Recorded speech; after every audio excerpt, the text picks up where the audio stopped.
من خلال لقائنا النهارده بمجمع الهنداوي كان لازم يكون لنا شرف اللقاء مع المحترم جدا الاستاذ ايمن سلام عمده القلشي. اهلا بك يا فندم. اهلا وسهلا بيكم وشرفتونا ونورتوا القلشي واهلها.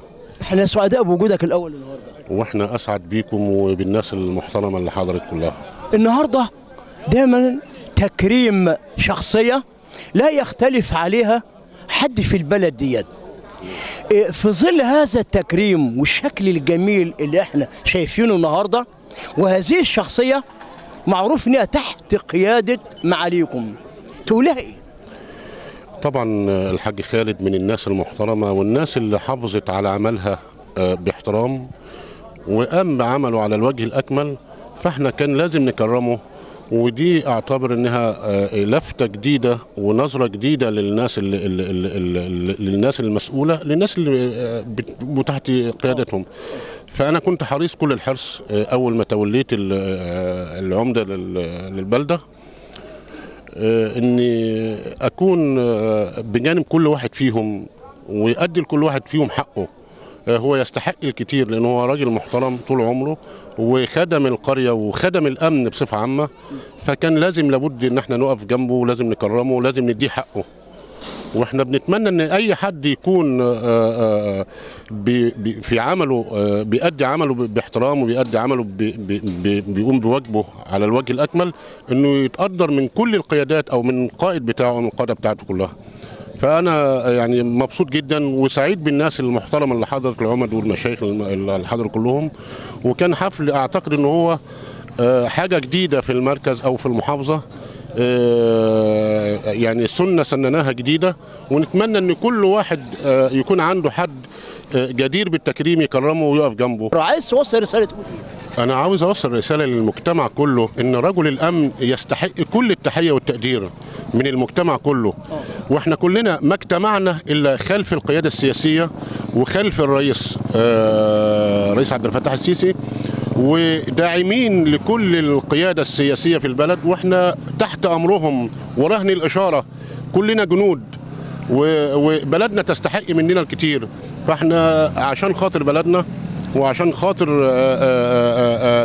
نحافظ على الامن في بلدنا، احنا تحت امر الرئيس في كل شيء. واحنا لو هنجوع طقه ونشبع طقه، ولكن الامن هو اهم شيء.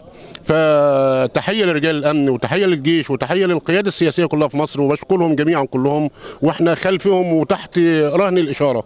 النهارده برغم الجو والبرد الشديد النهارده، ولكن وجدت أهل هذه البلدة ملتفين حولك.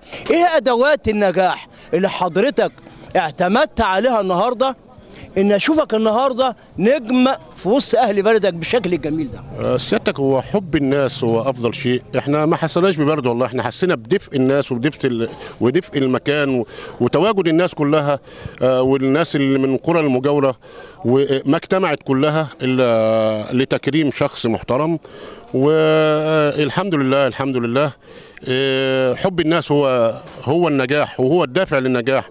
فاحنا ما يعني كل ما سعينا وكل اللي بنسعى ليه ان احنا نحقق لبلدنا كل ما تصبو اليه، وان شاء الله نكون في خدمه بلدنا وخدمه اهل دايرتنا كلهم جميعا باذن الله، وربنا يوفقنا وربنا يوفق الجميع ان شاء الله. من ضمن ابناء هذه البلده الاستاذ حمزه الهنداوي، رئيس مجلس إدارة المكان ده، قالك أنا بقدم المكان ده وخادم لأهل بلدي بالمجان في كل هذه المواقع الجميلة ده، تقولوا إيه؟ أستاذ حمزة شخص محترم، هو على فكرة ابن أختي، هو شخص محترم دايما سباق بالخير ودايما محب لبلدته، محب لقريته، محب لاهل بلده. فطبعا انا مش عاوز اقول ان انا بشكره لان انا هو ابن اختي، فانا طبعا بشكره وبشكر القائمين وبشكر الناس المحترمه كلها اللي لبت دعوتي واللي حضرت، وبشكركم بصفه خاصه لان انتم شرفتونا ونورتوا بلدنا. انت اسعدتنا. الله يبارك فيك. فرصه سعيده جدا. انا اسعد جدا واسعد بيكم ومبسوط بوجودكم، وربنا يبارك فيكم وربنا يوفقكم دايما. شكرا حضرتك.